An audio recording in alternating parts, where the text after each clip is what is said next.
Bon alors aujourd'hui on va reprendre un défi qu'on m'avait envoyé il y a 10 mois de cela. Je l'avais à moitié relevé sur cette chaîne, les plus anciens s'en souviendront, mais il y avait un petit goût d'inachevé. Donc je me suis dit pourquoi pas le reprendre et voir si j'y arrive mieux maintenant avec les nouvelles fonctionnalités de mid-journée et les progrès que j'ai pu faire moi-même. Donc vous allez voir, c'est hyper intéressant, je vais vous distiller évidemment quelques astuces inédites au cours de ce tuto et vous verrez qu'on peut faire des choses vraiment incroyables avec mid-journée qu'on ne pouvait pas faire il y a 10 mois de cela. Allez, c'est parti. Allez, on se fait juste un petit rappel des faits rapidement. Donc comme je l'ai dit, ceux qui me suivent depuis longtemps se souviennent peut-être de ce personnage, qui est donc un personnage qui s'appelle Philippa Eilhart, donc qui fait partie d'un jeu vidéo qui s'appelle The Witcher. Et à l'époque, donc en avril 2023, j'avais reçu un message de quelqu'un qui me disait « Je voulais transformer un personnage, une magicienne en liche, donc Philippa Eilhart de The Witcher. Je voulais qu'il change sa tête et ou son corps, mais conserver ses vêtements pour que le personnage soit reconnaissable. » Donc une liche, pour rappel, c'est donc une créature imaginaire,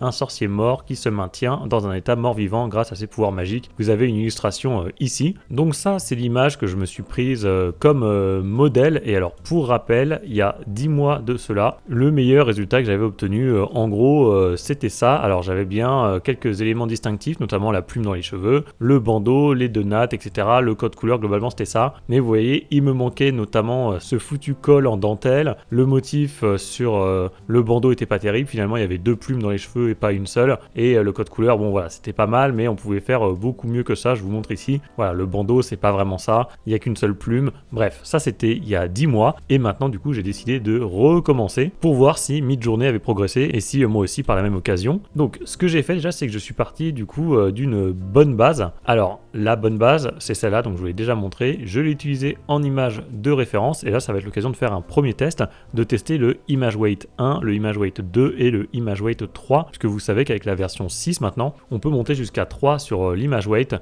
vous voyez, c'est ici, c'est en gros le poids que vous allez donner à votre image de référence que vous avez mis dans votre URL. Donc on va ouvrir toutes ces images et je vais vous montrer du coup la différence qu'on obtient en fonction du poids qu'on a mis sur les images. Alors ça, c'est le Image Weight 1. Alors là, ce qu'on note tout de suite, c'est que bon, les plumes partent dans tous les sens. Le bandana, il n'est pas sur les yeux comme ici. Et au niveau des positions du profil, bon, elle en a deux qui regardent plutôt à droite, une qui regarde à gauche et une qui regarde au centre. Alors que là, on a clairement une tête plutôt penchée vers la droite et un buste incliné de l'autre côté. Donc ça, c'est le Image Weight 1. Ça, c'est le Image Weight 2, où toujours les plumes qui partent un peu dans tous les sens. Et on n'a qu'une seule fois un bandeau, cette fois-ci, qui est sur les yeux. Mais les autres, ce n'est toujours pas le cas. Et au niveau des positions, c'est pas beaucoup mieux, même si on en a deux qui sont orientés du bon côté, en haut et en bas. Et là, c'est l'Image Weight 3. Et là, c'est quand même beaucoup mieux, puisque vous notez que 3 images sur 4, eh bien, on a bien le bandeau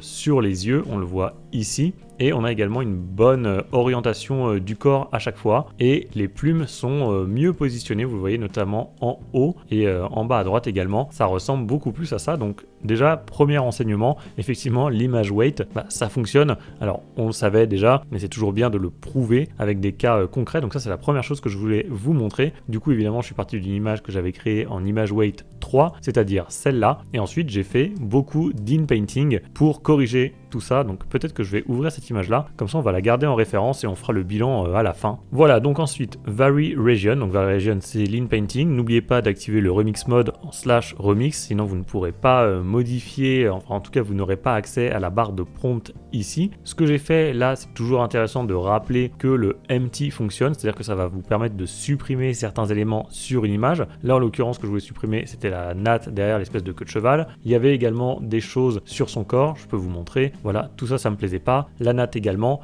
Et les plumes, normalement, elle n'en a que 2. Ici, il y en avait 5. Donc, j'ai tout sélectionné. Vous le voyez ici. J'ai écrit empty. Et voilà, ça m'a supprimé donc la natte derrière, les 3 plumes en trop et son corps. Là, il n'y a plus de tatouage bizarre. Vous voyez bien la différence. Donc ça a bien marché. Je l'ai déjà dit plusieurs fois, mais c'est toujours bon de rappeler que le empty fonctionne bien. Pas toujours forcément du premier coup, mais globalement, franchement, ça marche. Ensuite, je me suis occupé du bandeau. Et ça, je pense que c'est le truc où j'ai eu quasiment le plus de difficultés. C'est-à-dire que j'ai sélectionné évidemment avec l'inpainting le bandeau ici et j'ai mis en image de référence une capture d'écran du bandeau, c'est-à-dire ici. Donc oui, c'est un petit peu artisanal et malheureusement ça n'a pas super bien fonctionné. Vous voyez ici mon prompt, ça quand je clique ici, c'est bien l'image du bandeau et j'ai mis ensuite un bandeau vert avec des losanges dorés, enfin des motifs de losanges dorés, image weight de 3 et globalement le mieux que j'ai pu obtenir ce sont des images comme ça. Alors j'y ai pas passé 15 ans non plus parce que en fait j'ai pas trouvé de technique pour avoir exactement ce que je voulais. Toutefois l'image en bas à droite correspondait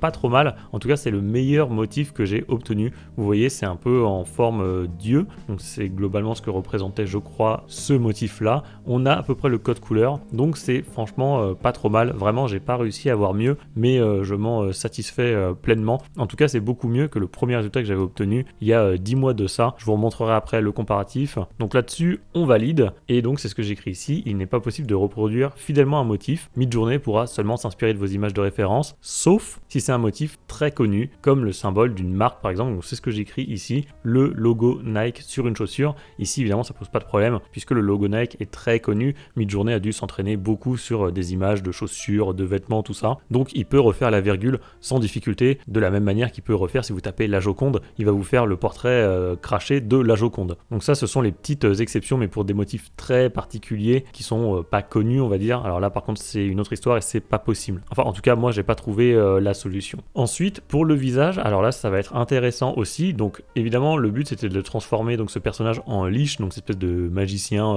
mort zombie. Et donc ce que je voulais faire c'était lui changer son visage de femme vivante en visage mort, donc une tête de mort. Hein. Et ce que j'ai fait cette fois-ci c'est que j'ai utilisé le style ref. Alors c'est un pur hasard parce que cette photo je vous l'ai présentée dans ma précédente vidéo sur le style ref et je me suis dit bah écoutez c'est parfait, je vais la réutiliser justement en style de référence. Donc j'ai fait de lean painting et j'ai mis skull face style ref et donc j'ai mis mon image de tête de mort pour retrouver un peu ce style et essayer de faire infuser un petit peu cette image de tête de mort. On en reparlera après de ça. Je vous montre donc ce que ça donne en lean painting. Je sélectionne le visage, j'écris mon prompt classique donc skull face, donc une tête de mort et ensuite 2-6 sref, je mets l'image de référence que je viens de vous montrer de la tête de mort et ça m'a donné des résultats. Bah écoutez, plutôt sympa, ça a bien fonctionné, notamment celle en bas à droite que j'ai conservée. Voilà, je vous la montre. Vous voyez la transformation s'est opérée assez rapidement, donc ça a bien marché. Et là ce qui me gênait un petit peu, forcément comme j'ai utilisé du style ref, et bien ça m'a infusé un autre style qui n'était pas celui de l'image de base et donc je trouvais qu'il y avait une séparation un peu trop grande entre la tête de mort et le cou, le reste du corps. Du coup ce que j'ai fait, bah c'était pas prévu, mais je me suis dit que j'allais changer son corps, donc je vais vous montrer ce que j'ai fait. Là j'ai trouvé ça super sympa, c'est à dire que j'ai pris tout ça avec lean painting toujours, j'ai sélectionné tout son corps et j'ai écrit rotting body. Alors rotting je crois que c'est genre pourriture, un peu décrépitude, enfin vous voyez un corps vraiment abîmé, en train de pourrir. Et regardez les résultats que ça m'a donné, franchement c'était top. Je vous montre ça en grand, toujours avec le style ref du coup de mon image précédente en tête de mort. Et là regardez-moi ça, franchement j'ai trouvé ça top. Je m'attendais pas à avoir un résultat pareil et ça rend super bien. Alors évidemment vous noterez ici qu'il y a un petit souci avec la tête de mort, c'était pas prévu mais ça je l'ai corrigé avec lean painting. Encore une fois, c'est à dire que j'ai sélectionné cette fois-ci la partie qui m'intéressait parce que je voulais pas d'une tête de mort sur l'épaule, hein, c'était pas vraiment prévu. J'ai réécrit exactement le même prompt avec un prompt négatif, 2-6 no et skull, donc skull c'est la tête de mort parce que je n'en voulais plus et bah écoutez ça a bien fonctionné. Voilà le résultat que j'ai obtenu. On aurait dit que cette fois-ci son bras était creusé en fait, qu'on voyait à travers, c'est tout à fait ce qu'on voit là. Je l'ai pas demandé mais franchement je trouvais le résultat génial donc je l'ai conservé. Ensuite autre étape, l'élément le plus compliqué, oui c'était ce foutu, donc on appelle ça un col Médicis je crois, donc cette espèce de col en dentelle qu'on voit derrière, ça ressemble un peu à une fraise là, vous savez les trucs un peu des nobles là à l'ancienne. Et ça la première fois, donc il y a 10 mois quand j'ai essayé de relever ce défi, donc il n'y avait pas lean painting hein, évidemment qui existait et je n'avais jamais réussi à obtenir ce foutu col Médicis. Du coup là ce que j'ai fait c'est que j'ai sélectionné évidemment la zone qui m'intéressait, j'ai mis en image de référence l'image que je vous ai montré ici, ceci, donc ça je l'ai mis en image de référence, j'ai mis un col Médicis en dentelle, j'ai mis image weight 2, j'ai mis un peu de stylized, de weird, un peu de chaos, bon je me suis dit allez je me fais plaisir et voyons voir les résultats. Et voilà les résultats que j'ai obtenus. Alors oui j'en suis tombé de ma chaise parce que j'ai réussi du premier coup alors que c'était un truc qui m'avait donné énormément de fil à retordre la première fois. En fait, je n'avais jamais réussi et là, en fait, du premier coup, j'ai obtenu des résultats hyper satisfaisants, donc j'étais super content. Après, j'ai rajouté un peu de dentelle ici pour que ça aille sur la bretelle. Donc ça, je l'ai fait avec l'InPainting assez facilement. D'ailleurs, je peux vous montrer le résultat. Voilà, c'est mieux comme ça, on a l'impression vraiment que le col est rattaché à la bretelle. Ça, c'était pas le plus dur. Et donc là, voilà, j'étais super satisfait d'avoir obtenu ce résultat-là. Oui, j'ai mis les emojis qui font la fête. Donc là, on commence vraiment à se rapprocher d'un truc vraiment top. Toutefois, oui, il y a quelque chose que j'ai pas réussi à obtenir. Vous le voyez ici sur cette image, c'est la natte ici. Alors ça, j'ai pas pu l'avoir. Voilà, j'ai pas réussi. J'ai fait plusieurs tests, mais je l'ai pas eu. Alors que pourtant, la première fois, j'avais refait sur mon image précédente avec l'InPainting, donc bien plus tard, parce que je comprenais pas pourquoi j'y arrivais pas. Et vous voyez ici, j'ai la natte qui est bien apparue. Donc je pense que là, c'est parce que la tête est plus proéminente peut-être sur l'image. Donc il y avait plus de place pour Midjourney pour refaire cette espèce de natte. Bref, je me laisse une marge comme ça si je veux refaire la vidéo en 2025. Voilà, je saurai sur quoi travailler. Bon, c'est pas un gros problème. J'ai essayé de refaire un petit peu quand même la plume. Et voilà le résultat. Ensuite, je lui ai fait des larmes de sang parce que oui, c'est un personnage du coup qui donc a les yeux crevés, il me semble, dans le jeu vidéo. Donc elle a du sang qui dégouline de ses yeux. Donc là, c'est simple, hein, j'ai sélectionné avec l'InPainting la zone que je voulais. J'ai écrit des larmes de sang rouge. J'ai mis en style de référence cette image-là, donc en sref. Et là, voilà, j'ai pas eu trop de difficultés à obtenir mon sang comme vous le voyez ici. J'ai mis une image en style ref pour essayer d'avoir une image un petit peu plus rouge, du sang plus rouge. Je l'avais pas tout le temps. Souvent, j'avais du orange. Je pense que Midjourney s'inspirait un petit peu du bandeau. Donc c'est pour ça que j'ai rajouté ce style ref avec du sang rouge. Je sais pas si ça a influencé ou pas. On va en parler à la fin de la vidéo. Ensuite, oui, j'ai voulu créer ce petit badge rouge qu'il y a sur ses vêtements. Je crois que c'est limite le truc le plus chiant que j'ai eu à faire pour tout ce cas concret. Donc je vous montre, j'ai eu du jaune, j'ai eu du vert et j'ai eu du bleu. Pourtant, à chaque fois dans mes prompts, j'écrivais rouge évidemment, mais il m'a fait toutes les couleurs sauf le rouge. Ça, c'était évidemment très pénible. Et c'est là que je vais insister sur un point intéressant. Donc vous voyez, j'ai pris cette image-là, donc c'était un carré rouge et je me suis dit si je le mets en style ref, est-ce que cette image-là va un petit peu influencer ou non le rendu. Pourquoi j'ai fait ça? Alors là, en l'occurrence, ça n'a pas fonctionné, mais je vais vous expliquer pourquoi j'ai tenté de faire ça, puisque sur le Discord officiel de Midjourney, dans un tuto justement sur le style ref, il y a écrit ceci, note, donc Midjourney applique seulement l'esthétique et non le contenu, donc des images que vous mettez en référence, mais dans certains cas, Midjourney va aussi prendre un peu du contenu, alors que c'est pas précisé dans le prompt. Donc oui, parfois, l'image que vous allez mettre en style ref va déteindre un petit peu. Il n'y a pas seulement le style qui va déteindre, il y a aussi un petit peu de contenu et c'est pour ça que j'ai tenté de mettre ce carré rouge. Alors je vais vous montrer un exemple. Par exemple là j'ai créé une image toute simple d'un carré blanc, globalement c'est ça. Donc là vous voyez il n'y a rien, il n'y a pas de style ref et j'ai refait exactement le même prompt en rajoutant donc en style ref avec un style weight de 1000 et bien notre carré rouge.